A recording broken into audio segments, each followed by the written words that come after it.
ಪತ್ರಿಕಾ ಹಾಗೂ ಮಾಧ್ಯಮದ ಸ್ನೇಹಿತರೆ,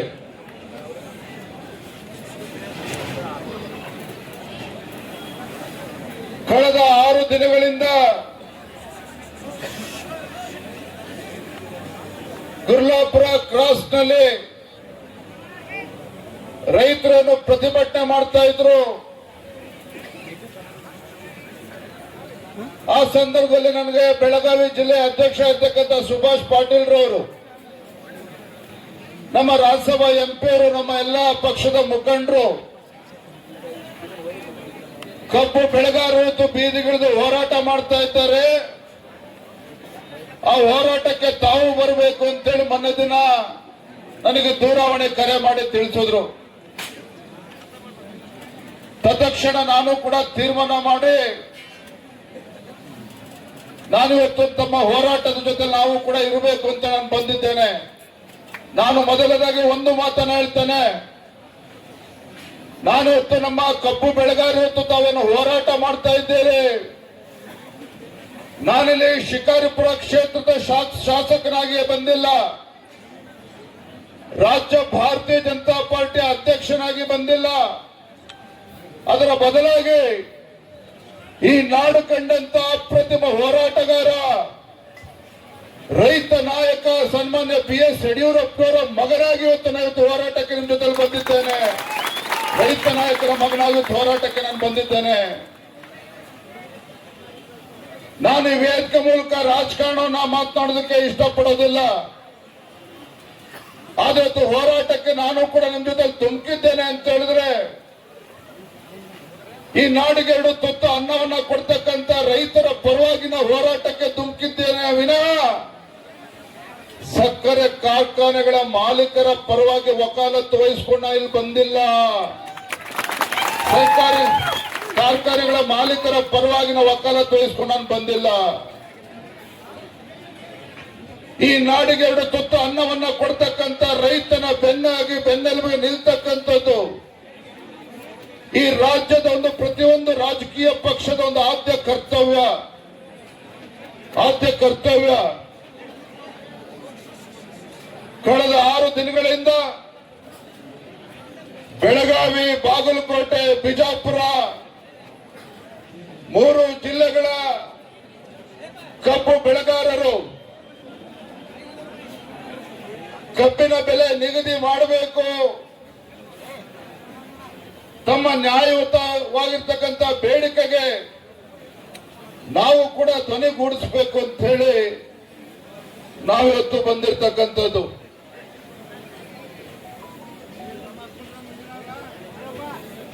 ಸ್ವಾಭಿಮಾನಕ್ಕೆ ಮತ್ತೊಂದು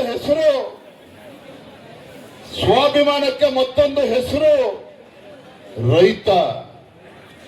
ರೈತನ ಸ್ವಾಭಿಮಾನಕ್ಕೆ ಧಕ್ಕೆ ಬಂದಾಗ ಯಾವುದೇ ರಾಜ್ಯ ಸರ್ಕಾರ ಇರ್ಬೋದು, ಎಷ್ಟೇ ಎತ್ತರ ಸ್ಥಾನದಲ್ಲಿರ್ಬೋದು, ಆ ರೈತನ ಕಣ್ಣಲ್ಲಿ ನೀರು ತರಿಸ್ತಕ್ಕಂಥ ಕೆಲಸವನ್ನ ಮಾಡಿದ್ರೆ ಆ ಭಗವಂತ ನಮಗೆ ಒಳ್ಳೇದು ಮಾಡೋದಕ್ಕೆ ಸಾಧ್ಯ ಇಲ್ಲ. ಭಗವಂತ ನಮಗೆ ಒಳ್ಳೇದು ಮಾಡೋದಕ್ಕೆ ಸಾಧ್ಯ ಇಲ್ಲ. ಕಳೆದ 6 ದಿನಗಳಿಂದ ಇವತ್ತು ಕಬ್ಬು ಬೆಳೆಗಾರರು ಇವತ್ತು ಬೀದಿಗಿಳಿದು ಪ್ರತಿಭಟನೆ ಮಾಡ್ತಾ ಇದ್ರೆ, ರಾಜ್ಯ ಸರ್ಕಾರ ಮುಖ್ಯಮಂತ್ರಿಗಳಾಗ್ಲಿ, ಉಸ್ತುವಾರಿ ಸಚಿವರುಗಳಾಗ್ಲಿ, ಸಕ್ಕರೆ ಖಾತೆ ಸಚಿವರಾಗ್ಲಿ, ಇವ್ರು ಯಾರಿಗೂ ಕೂಡ ಇನ್ನೂ ಕೂಡ ಪುರ್ಸೋತ್ ಸಿಕ್ಕಿಲ್ಲ ನಿಮ್ಮ ಸಮಸ್ಯೆಯನ್ನ ಪರಿಹಾರ ಕೊಡಬೇಕು ಅಂತ ಚರ್ಚೆ ಮಾಡೋದಕ್ಕೆ. ಪೂಜಾರವರು ಮಾತನಾಡ್ತಾ ಹೇಳಿದ್ರು, ಹಿಂದೆ ಭಾರತೀಯ ಜನತಾ ಪಾರ್ಟಿ ಸರ್ಕಾರ ಇದ್ದಾಗ ಸನ್ಮಾನ್ಯ BS ಯಡಿಯೂರಪ್ಪನವರು ಮುಖ್ಯಮಂತ್ರಿಗಳು, ಇನ್ನೂ ಕೂಡ ಕ್ಯಾಬಿನೆಟ್ ಎಕ್ಸ್ಪಾನ್ಷನ್ ಕೂಡ ಆಗಿರಲಿಲ್ಲ. ಸುಭಾಷಣ್ಣ ಆ ಸಂದರ್ಭದಲ್ಲಿ ದುರ್ಯೋಧನ ಅಯ್ಯೋಳವರು ಇಲ್ಲ ಇದ್ದಾರೆ.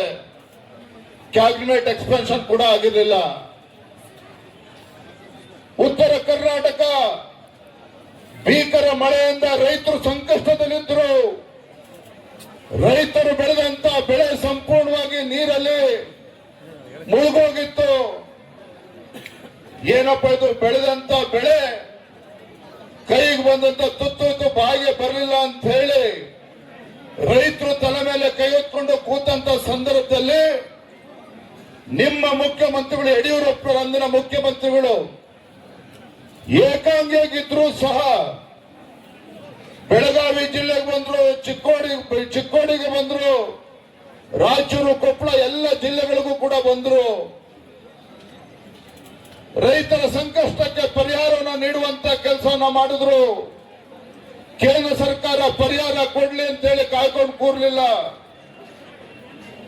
ಅತಿವೃಷ್ಟಿಯಿಂದ ಯಾವ ನಮ್ಮ ರೈತ ಬಡವ ತನ್ನ ಮನೆಯನ್ನ ಕಳೆದುಕೊಂಡಿದ್ದ, ಕೇಂದ್ರ ಸರ್ಕಾರದ NDRF ನಾರಲ್ಸ್ ಪ್ರಕಾರ ಬಡವ ತನ್ನ ಮನೆಯನ್ನ ಕಳೆದುಕೊಂಡಿದ್ದಾನೆ ಮಳೆಯಿಂದ ಅಂತ ಹೇಳಿದ್ರೆ ಕೇವಲ 1 ಲಕ್ಷ ರೂಪಾಯಿ ಪರಿಹಾರ ಇತ್ತು. ಏನ್ ಮಾಡಿದ್ರು ಯಡಿಯೂರಪ್ಪನವರು?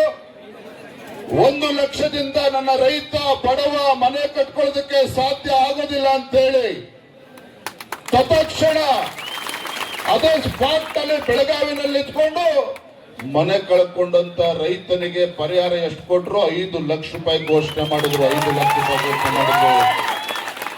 ಇದು ರೈತನ ಪರವಾಗಿ ಕಾಳಜಿ ಇರ್ತಕ್ಕಂಥ ಒಬ್ಬ ಮುಖ್ಯಮಂತ್ರಿ ಮಾಡ್ತಕ್ಕಂಥ ತೀರ್ಮಾನ. ರೈತರ ಪರವಾಗಿರ್ತಕ್ಕಂಥ ಯಾವುದೇ ಒಬ್ಬ ಜನನಾಯಕ ತೆಗೆದುಕೊಳ್ತಕ್ಕಂಥ ತೀರ್ಮಾನ. ಇಂಥ ತೀರ್ಮಾನಗಳು ಸನ್ಮಾನ್ಯ BS ಯಡಿಯೂರಪ್ಪ ಅವರು ಮುಖ್ಯಮಂತ್ರಿಗಳಿದ್ದಾಗ ಮಾಡಿದ್ರು. ಆದ್ರೆ ಇವತ್ತು ಹೋರಾಟ ಶುರುವಾಗಿ 6 ದಿನಗಳಾದ್ರೂ ಸಹ ಇವತ್ತು ರಾಜ್ಯ ಸರ್ಕಾರ ನಮ್ಮ ರೈತರ ಕಬ್ಬು ಬೆಳೆಗಾರರ ಬೇಡಿಕೆನ ಕೇಳೋದಕ್ಕೂ ಕೂಡ ಬರೋದಿಲ್ಲ ಅಂತ ಹೇಳಿದ್ರೆ ಇಂಥ ಲಜ್ಜೆಗೆಟ್ಟ ಸರ್ಕಾರ ಈ ರಾಜ್ಯದ ರೈತರ ಪಾಲಿಗೆ, ಬಡವರ ಪಾಲಿಗೆ ಬದುಕಿದ್ದು ಕೂಡ ಸತ್ತಂತೆ, ಬದುಕಿದ್ದು ಕೂಡ ಸತ್ತಂತೆ. ನಾನಿವತ್ತು ಬೆಳಗ್ಗೆ ನಿನ್ನೆ ಮಧ್ಯಾಹ್ನ ತೀರ್ಮಾನ ಮಾಡಿದೆ. ನಿನ್ನೆ ಮಧ್ಯಾಹ್ನ ತೀರ್ಮಾನ ಮಾಡಿ ನಂದು ಇವತ್ತು ಏನೇ ಕಾರ್ಯಕ್ರಮಗಳು ಇದ್ರೂ ಸಹ ಬೆಳಗಾವಿ, ಬಾಗಲಕೋಟೆ, ಚಿಕ್ಕೋಡಿ ಜಿಲ್ಲೆಯ ರೈತರು ಸಂಕಷ್ಟದಲ್ಲಿದ್ದಾಗ, ಕಬ್ಬು ಬೆಳೆಗಾರರು ಸಂಕಷ್ಟದಲ್ಲಿದ್ದಾಗ ಏನೇ ಕೆಲಸಗಳಿದ್ರು ಸಹ ಅದನ್ನು ಬದಿಗಿಟ್ಟು ಹೋಗ್ಬೇಕು ಅಂತ ನಾನು ಯೋಚನೆ ಮಾಡ್ತಾ ಇದ್ದೆ. ಅಷ್ಟೊತ್ತಿಗೆ ನಮ್ಮ ಸುಭಾಷ್ ಅಣ್ಣ ಫೋನ್ ಮಾಡಿದ್ರು. ಲೆಕ್ಕಪ್ಪ ಪಾಪ ರೈತ ವಿಷ ಕುಡಿದು ಆತ್ಮಹತ್ಯೆಗೆ ಪ್ರಯತ್ನ ಮಾಡಿದನ, ಆಸ್ಪತ್ರೆ ಕರ್ಕೊಂಡು ಹೋಗಿದ್ದಾರೆ ಅಂತ ಹೇಳಿ ತತ್ಕ್ಷಣ ತೀರ್ಮಾನ ಮಾಡಿದ್ದು ಬೆಳಗ್ಗೆ ನಾನು ಹೊರಟು ಬಂದಿದ್ದೇನೆ. ಬಂದಿರುವಂತ ಕಬ್ಬು ಬೆಳೆಗಾರರು ಹೋರಾಟ ಇದು ಮೊದಲ ಬಾರಿಗೆ ಏನ್ ಮಾಡ್ತಾ ಇರ್ತಕ್ಕಂಥದ್ದಲ್ಲ.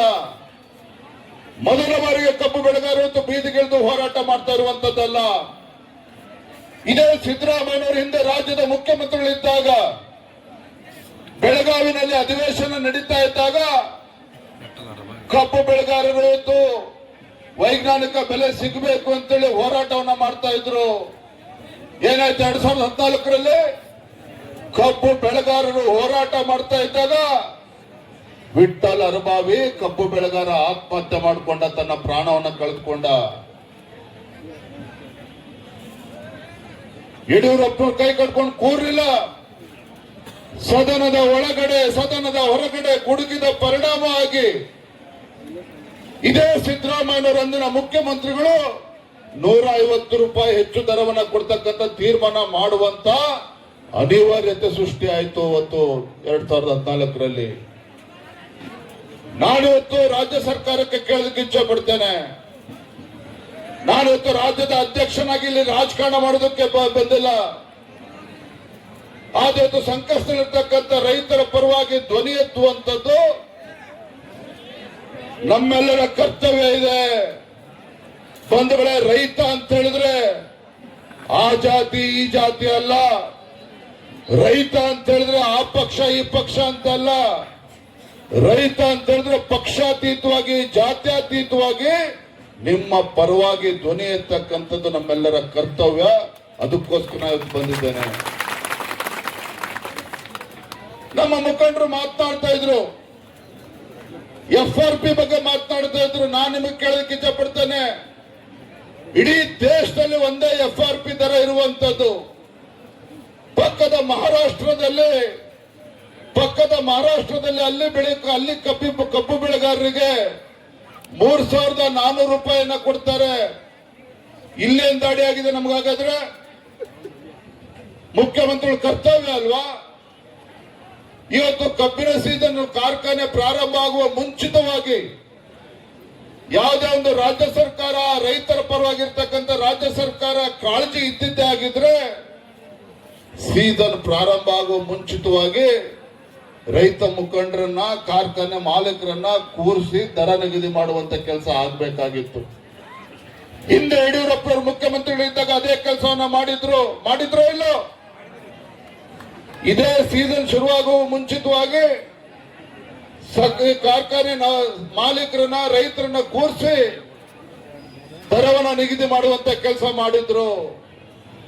ಹಾಗಾಗಿ ನಾನಿವತ್ತು ಆಗ್ರಹ ಮಾಡ್ತಾ ಇದ್ದೇನೆ, ಗುರ್ಲಾಪುರ ಕ್ರಾಸ್ ನಲ್ಲಿ ಇವತ್ತು ಪ್ರಾರಂಭ ಆಗಿರ್ತಕ್ಕಂಥ ಈ ರೈತ ಪರ ಹೋರಾಟ ಒಂದು ಚಳುವಳಿ, ಕಬ್ಬು ಬೆಳೆಗಾರರ ಹೋರಾಟ ಇಲ್ಲಿಗೆ ಸೀಮಿತ ಆಗಿಲ್ಲ.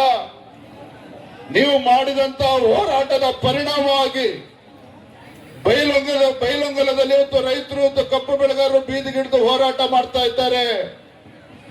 ಗೋಕಾಕ್ನಲ್ಲಿ ಇವತ್ತು ಹೋರಾಟವನ್ನ ಪ್ರಾರಂಭ ಮಾಡಿದ್ದಾರೆ. ಹುಕ್ಕೇರಿ ರಾಯಬಾಗದಲ್ಲೂ ಕೂಡ ಹೋರಾಟವನ್ನ ಪ್ರಾರಂಭ ಮಾಡಿದ್ದಾರೆ. ಮುಧೋಳದಲ್ಲೂ ಕೂಡ ಹೋರಾಟ ಪ್ರಾರಂಭ ಆಗಿದೆ. ನನಗೆ ಗೊತ್ತಿದೆ, ಇಲ್ಲಿ ದೊಡ್ಡ ಸಂಖ್ಯೆಯಲ್ಲಿ ಕುಡ್ಚಿಯಿಂದ, ಆರುಗೆರೆಯಿಂದ, ಮುಗಳಕೋಡಿಂದ ದೊಡ್ಡ ಸಂಖ್ಯೆಯಲ್ಲಿ ರೈತರು ತಾವೆಲ್ಲರೂ ಕೂಡ ಬಂದಿದ್ದೀರಿ. ನಿಮ್ಮೆಲ್ಲರ ಹೋರಾಟದ ಪರಿಣಾಮವಾಗಿ ಇವತ್ತು ಉತ್ತರ ಕನ್ನಡ ಜಿಲ್ಲೆಯಲ್ಲೂ ಕೂಡ ರೈತರು ಇವತ್ತು ಬೀದಿಗಿಳಿದು ಹೋರಾಟವನ್ನ ಮಾಡ್ತಾ ಇದ್ದಾರೆ. ನಾನು ಇವತ್ತು ಈ ವೇದಿಕೆ ಮೂಲಕ ರಾಜ್ಯ ಸರ್ಕಾರಕ್ಕೆ, ರಾಜ್ಯದ ಮುಖ್ಯಮಂತ್ರಿಗಳಿಗೆ ನಾನು ಇವತ್ತು ಎಚ್ಚರಿಕೆಯನ್ನು ಕೊಡೋದಕ್ಕೆ ಇಚ್ಛೆ ಪಡ್ತೇನೆ.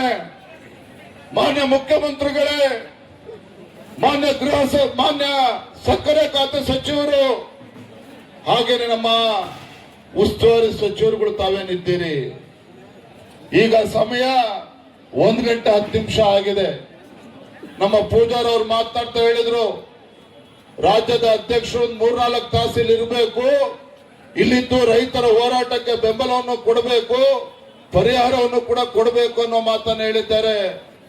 ನಾನೊಂದು ಮಾತನ್ನೇ ಸಂದರ್ಭದಲ್ಲಿ ಹೇಳ್ತಾ ಇದ್ದೇನೆ, ರಾಜ್ಯದ ಮುಖ್ಯಮಂತ್ರಿಗಳಿಗೆ ನಮ್ಮ ಮಾಧ್ಯಮದ ಸ್ನೇಹಿತರದ ಮೂಲಕ ಗೌರವಾನ್ವಿತ ರಾಜ್ಯದ ಮುಖ್ಯಮಂತ್ರಿಗಳಿಗೆ ಸಂದರ್ಭ ಹೇಳಲಿಕ್ಕೆ ಇಚ್ಛೆ ಪಡ್ತೇನೆ. ಕಬ್ಬು ಬೆಳೆಗಾರರ ಹೋರಾಟವನ್ನ ಬಹಳ ಗಮನ ಇಟ್ಟು ತಾವು ಗಮನಿಸಬೇಕಾಗಿದೆ. ಕಬ್ಬು ಬೆಳೆಗಾರರ ನ್ಯಾಯಯುತವಾಗಿರ್ತಕ್ಕಂಥ ಬೇಡಿಕೆ ನೀವು ಈಡೇರಿಸಲೇಬೇಕಾದಂತ ಕರ್ತವ್ಯ ರಾಜ್ಯ ಸರ್ಕಾರದಿದೆ. ತಾವು ಮುಂದಾಳತ್ವವನ್ನು ವಹಿಸಿ ಇವತ್ತು ಏನು ಇವತ್ತು ಸೌಕರ್ಯಗಳೇನಿದ್ದಾರೆ ಅವನ್ನೆಲ್ಲ ಕೂರಿಸಿ ರೈತರಿಗೆ ಸರಿಯಾದ ರೀತಿ ಕಬ್ಬು ಬೆಳೆಗಾರರ ಬೇಡಿಕೆ ಸರಿಯಾದ ರೀತಿ ಉತ್ತರವನ್ನು ಕಂಡುಕೊಳ್ತಕ್ಕಂಥ ಕೆಲಸವನ್ನು ಮಾಡಿ ನಾನು ಆಗ್ರಹ ಮಾಡ್ತಾ ಇದ್ದೇನೆ. ಮಾನ್ಯ ಮುಖ್ಯಮಂತ್ರಿಗಳೇ, ಈಗ ಸಮಯ 1 ಗಂಟೆ 10 ನಿಮಿಷ ಆಗಿದೆ.